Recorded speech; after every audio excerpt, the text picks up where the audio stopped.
Somos compostos mais de espaço vazio do que de partículas. Tudo que existe no mundo, de uma pedra ao sangue, de uma flor ao beija-flor, absolutamente tudo era composto por minúsculas partículas que vibravam em harmonia, como as cordas de instrumento musical vibram para produzir música, e que as diferenças entre as combinações entre essas partículas eram o que dava a cada material suas características.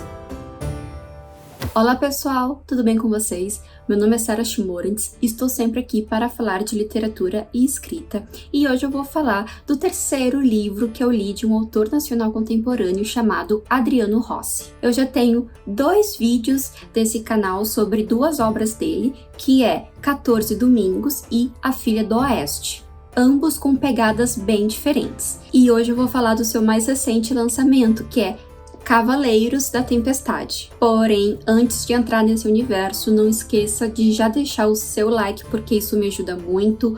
Inscreva-se aqui no canal se ainda não for inscrito, ative as notificações se quiser para sempre estar por dentro dos conteúdos literários. E se você quiser também me acompanhe pelo Instagram, porque lá, diariamente, eu posto conteúdos relacionados à cultura, à literatura e à leitura no geral. Então, vamos para o vídeo de hoje. Cavaleiros da Tempestade é um romance de alta fantasia que envolve muita ação e muita aventura. Se você gosta de séries como Game of Thrones ou filmes como O Senhor dos Anéis, eu acho que muito provavelmente você vai gostar desse livro. Ele se passa durante a Idade Média em um país fictício chamado Cizan.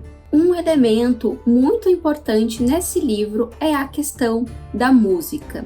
Já dá para perceber que o autor é muito fã de rock and roll.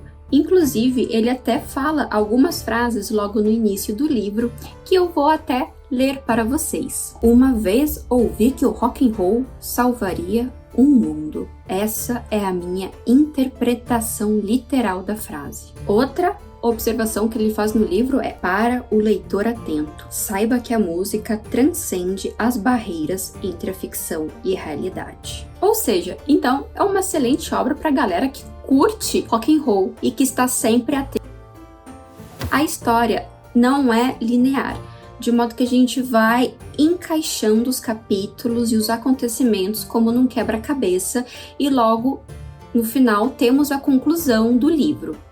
Então é comum que no início do livro a gente se sinta um pouco confuso, porque realmente foi a intenção do autor, pelo menos no meu ponto de vista, e acho que fez um ótimo efeito. O livro já apresenta na própria capa os personagens centrais e ele também apresenta um mapa logo no início do livro para nos situar sobre as regiões imaginadas pelo autor. Contextualizando um pouco da história para vocês.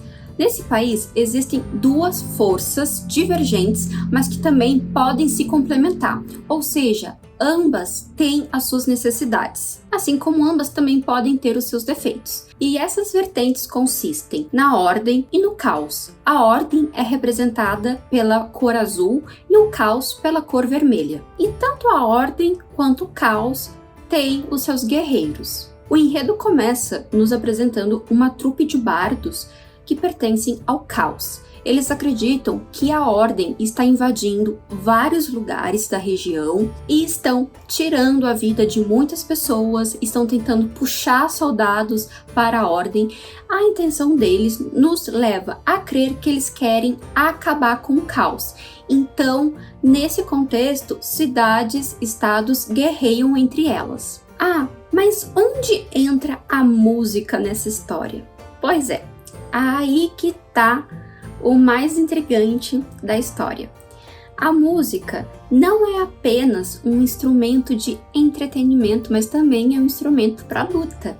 Sim, as pessoas usam os instrumentos musicais para lutarem. Quando os músicos do caos tocam seus instrumentos, eles enxergam, não são todas as pessoas que enxergam, um grupo especial de pessoas, por assim dizer, enxergam linhas vermelhas um pouco caóticas que emanam daqueles instrumentos e conseguem atingir os adversários. No início do vídeo eu li um trecho que tem uma explicação um pouco mais científica sobre essa composição dessas linhas e essa necessidade da música para o combate e para a necessidade de sobrevivência das pessoas. Da mesma forma, isso acontece com o exército da ordem. Eles também têm músicos que utilizam a música para guerrear. A diferença é que a música deles é representada por linhas azuis. Na minha interpretação como leitora, ordem e caos seriam as metáforas de emoção e razão. Caos representa o nosso lado emocional,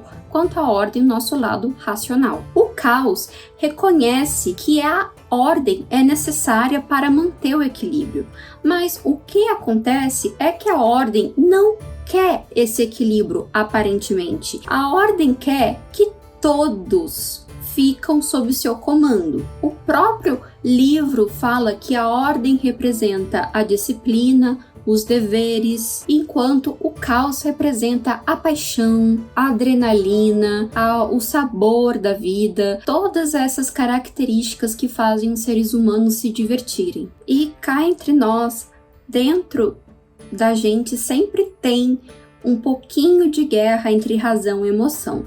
Em algumas pessoas o lado racional sobressai, em outras o lado emocional sobressai, em outras conseguem manter num nível equilibrado o lado emocional quanto o lado racional, mas de fato isso é uma questão que tem em cada um de nós e estamos mais propensos a um quanto ao outro. E é justamente a predominância de uma dessas forças que nos encaminham para as nossas profissões, para o nosso estilo de vida, para o caminho que a gente segue. Então, o livro deixa uma metáfora, uma mensagem, ou seja, um aprendizado sobre.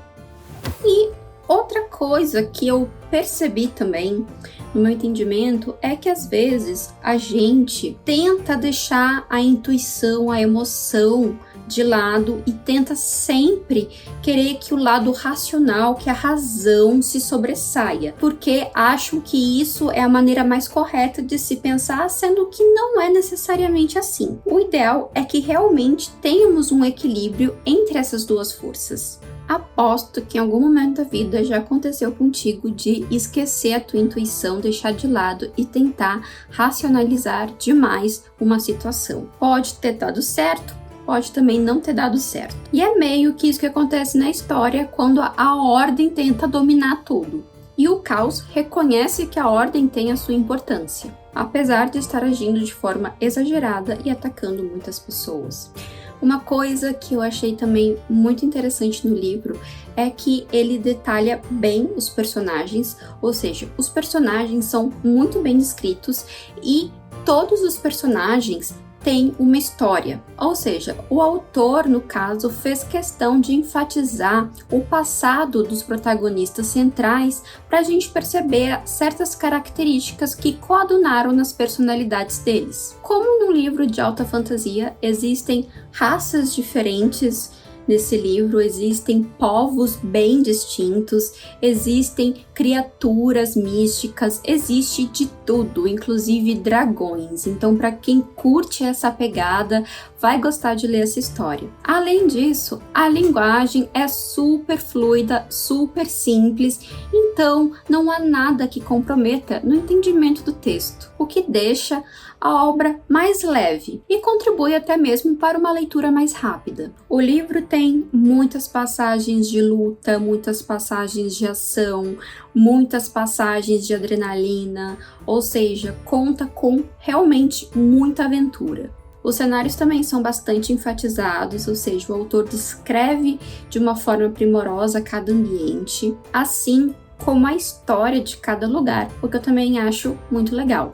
O autor também faz uma brincadeira interessante no sentido de ter um pouco de caos na ordem e ter um pouco da ordem no caos, ou seja, uma mistura que faz parte da realidade, apesar de estar inserido num contexto fictício e que faz a gente pensar em várias atitudes que a gente toma na vida. Particularmente, gostei muito da personagem Pearl, eu acho que é assim que se fala. Se eu tiver errada quanto à pronúncia, por favor, me corrijam. A história dela é muito bacana. Ela vivia em um local bem harmonioso que também foi invadido pelo exército da ordem e percebeu que ela também enxerga as linhas das músicas. Então, nisso, ela começa a adquirir poderes especiais e começa a tocar um instrumento totalmente diferente de tudo e que é altamente poderoso para a luta. É uma das personagens, na minha opinião, mais fortes do livro. Um outro personagem que eu também gostei muito é o Roland, porque o Roland ele tem um carinho especial aos animais e especialmente os cavalos. Os cavalos eles são diferentes nessa história, né, do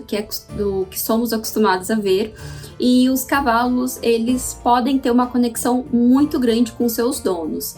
E o Roland faz um certo sacrifício pelo cavalo, que eu não vou revelar aqui qual foi o sacrifício, porque eu vou deixar vocês nessa curiosidade. Do ponto de vista técnico, a leitura é super confortável. O espaçamento entre as linhas é muito bom, a letra tem um tamanho muito confortável, os capítulos se abrem de uma forma bem criativa, então tem tudo para ser uma leitura bem confortável. Eu tenho uma resenha escrita desse livro, eu vou deixar o link aqui na caixa de descrição do vídeo.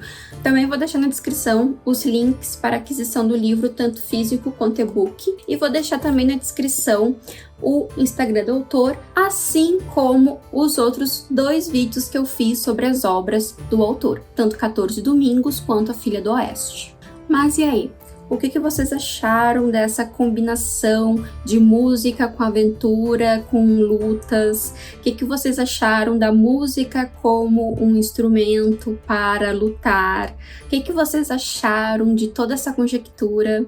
Frisando novamente assim, que eu adoro quando vocês comentam nos vídeos. Eu respondo todos os comentários sempre que possível, porque eu amo interagir com vocês. Muito obrigada por estarem ajudando esse canal a crescer, a literatura a ascender. Muito obrigada a todos. Mais uma vez eu peço, não esqueça de deixar o seu like, porque o seu like me incentiva demais. Se inscreva no canal, ative as notificações e até o próximo vídeo.